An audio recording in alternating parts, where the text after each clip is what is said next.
क्योंकि 27 साल शासन के बाद भी अभी भी शायद कुछ समय रह गया कि कुछ ऐसे ही स्टंट या नाटक करने पड़ेंगे गुजरात में आगामी कुछ दिनों में। उसके लिए गुजरात का चुनाव की घोषणा नहीं हुई।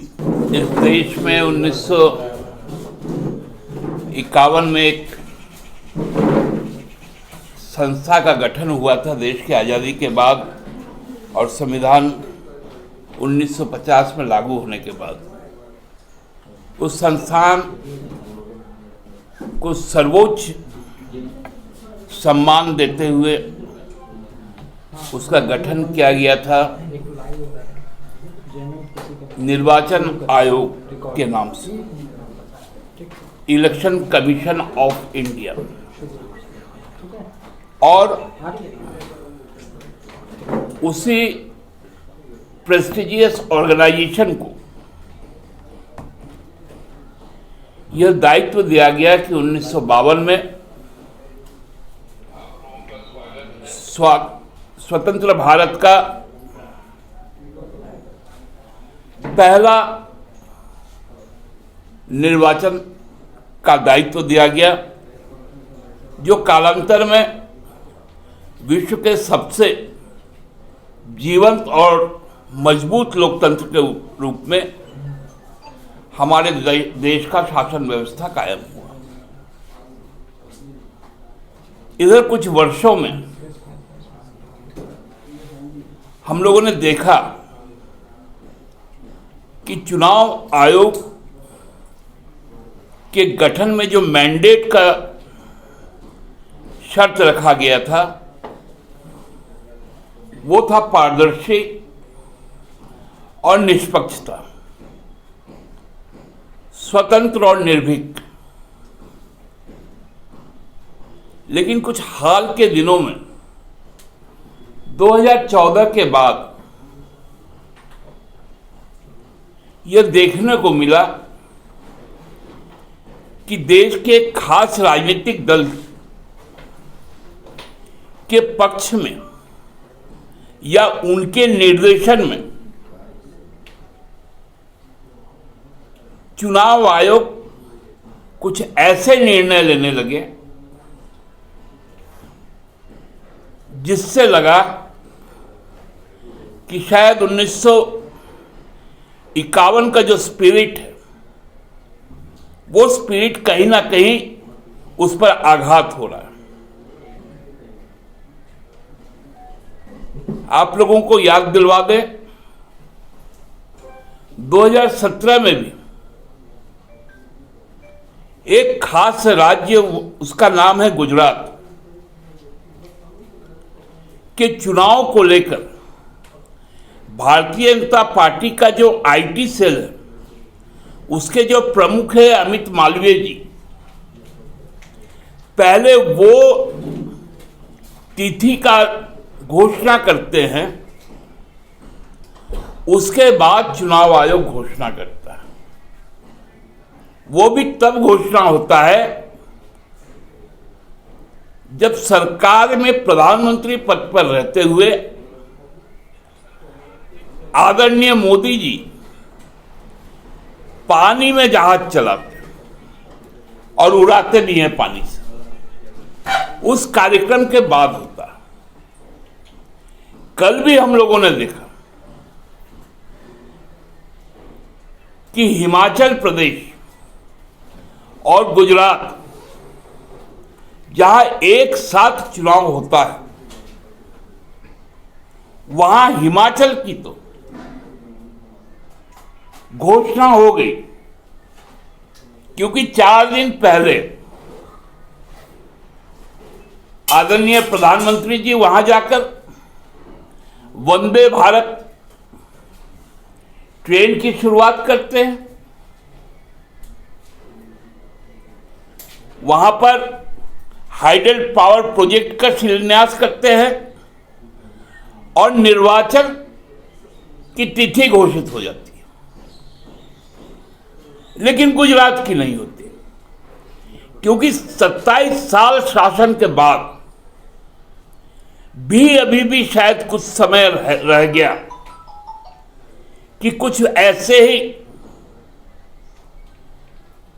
स्टंट या नाटक करने पड़ेंगे गुजरात में आगामी कुछ दिनों में, उसके लिए गुजरात का चुनाव की घोषणा नहीं हुई। यह महज संयोग नहीं है,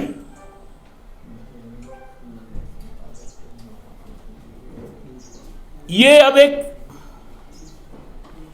पद्धति सा बन गया है कि जो ECI, election commission of India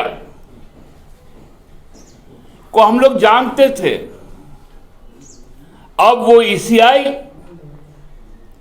election choice of individual हो गया।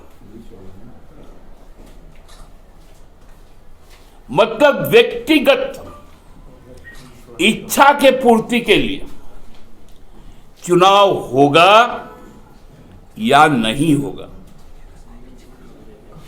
और वो व्यक्तिगत इच्छा किनकी होगी,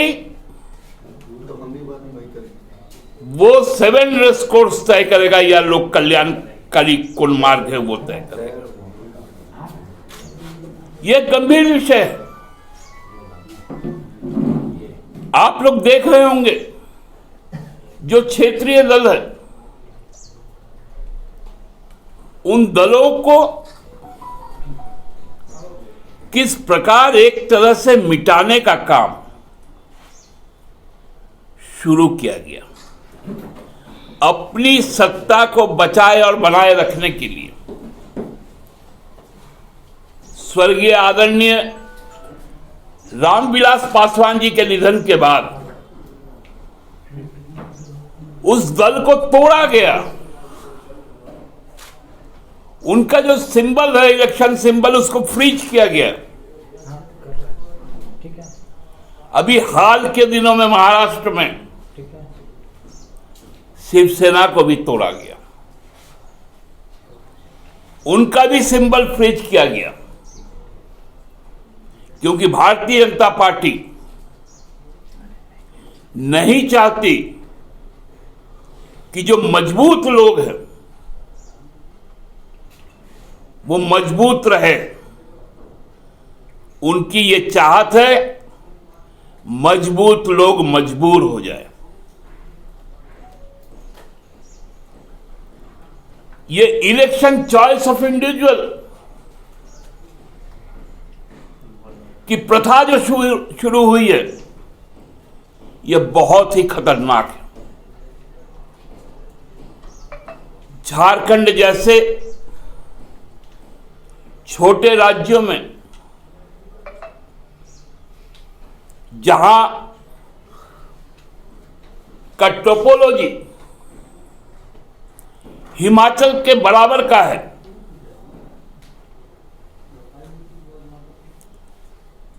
यहां 8 बार में निर्वाचन होता है, 8 राउंड में निर्वाचन होता है, और हिमाचल में 1 बार में। वो भी दुर्गम क्षेत्र है, हमारा भी दुर्गम क्षेत्र है, लेकिन चूंकि यहां पर निर्वाचन यदि 8 बार होगा तो निर्वाचन प्रचार का समय भी 8 तरह का होगा, जिसका लाभ सत्ता में बैठे हुए भारतीय जनता पार्टी को मिले।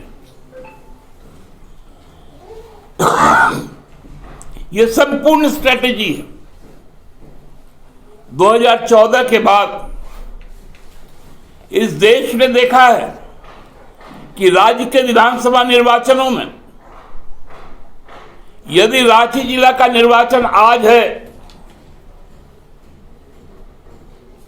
और लोहरदगा का 3 दिन बाद है, तो प्रधानमंत्री जी लोहरदगा में आके जनसभा करते हैं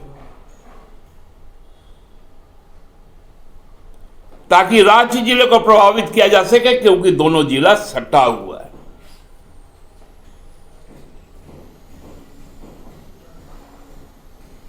ये एक नया ट्रेंड शुरू हो गया और चुनाव आयोग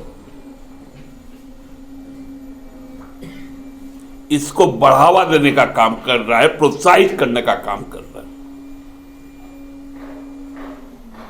हम लोगों ने भी चुनाव आयोग को कई शिकायतें भेजी। क्या मालूम क्या हो जाता है कि हमारे शिकायतों का संज्ञान तक नहीं लिया जाता। और एक आधारहीन शिकायत पर संज्ञान भी लिया जाता है, कुछ पत्राचार भी किए जाते हैं। तथ्य मांगने से कहते हैं ये सरकारी गोपनीयता है, और भारतीय जनता पार्टी के समय ये सरकारी आत्मीयता है। हमारे लिए गोपनीयता और दीनदयाल उपाध्याय मार्ग के लिए आत्मीयता, यह अत्यंत दुर्भाग्यजनक स्थिति। और हमको लगता है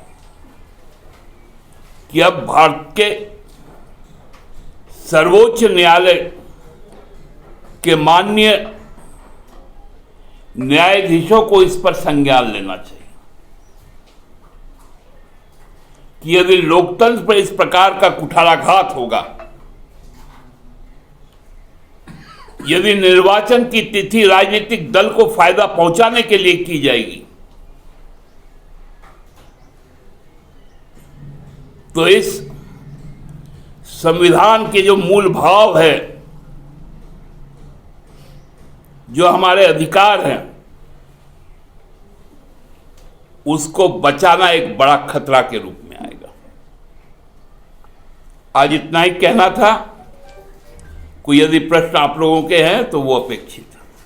दादा, आपको लगता है गुजरात की जनता तो इतनी ना समझ है कि प्रधानमंत्री शिलान्यास कर देंगे या हेलीकॉप्टर उड़ा देंगे या जहाज उड़ा देंगे तो उनका मन बदल जाएगा? देखिए, प्रधानमंत्री जी जानते हैं कि गुजरात चूंकि बाय नेचर व्यापार का जगह, तो कैसे व्यापार किया जाता है। और माननीय प्रधानमंत्री जी ने 2013 में और 14 में इस बात को कहा था कि मैं व्यापारी हूं, मुझे लाभ कमाना आता है। ये बात हमने नहीं कहा, लेकिन साथ साथ हम लोगों को भी याद आ गया, जिस देश का राजा व्यापारी होता है उस देश की प्रजा भिखारी होती है, ये चाणक्य ने कहा था। उसका हाल सबके सामने है।